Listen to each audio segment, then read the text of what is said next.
दक्ष police news, पहिले खाकी मग बाकी।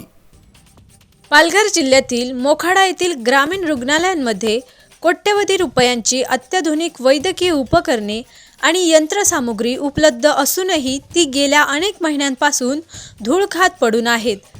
ही उपकरणांसाठी तंत्रज्ञ आणि पुरेसे कर्मचारी नसल्यामुळे रुग्णालय पांढरा हत्ती ठरत आहे। आरोग्य विभागाच्या दुर्लक्षामुळे मोखाडा परिसरातील आदिवासी बांधवांना आरोग्य सुविधांपासून वंचित राहावे लागत आहे।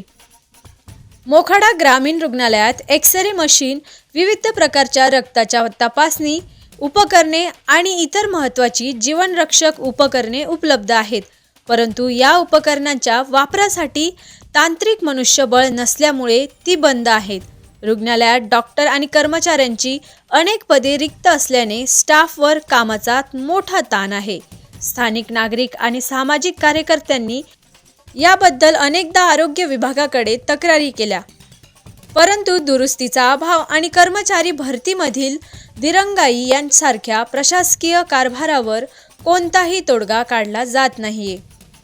शासनाच्या आरोग्य यंत्रणेचा ढिसाळ कारभार मोखाडा ग्रामीण रुग्णालयात ठळकपणे दिसून येत आहे।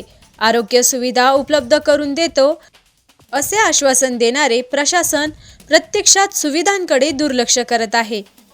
आदिवासी विकास योजनेतून निधी मिळूनही जर जनतेला उपचारासाठी भटकंती करावी लागत असेल तर या सर्व योजनांना नेमका उपाय काय, असा संतप्त सवाल येथील रहिवासी विचारत आहेत।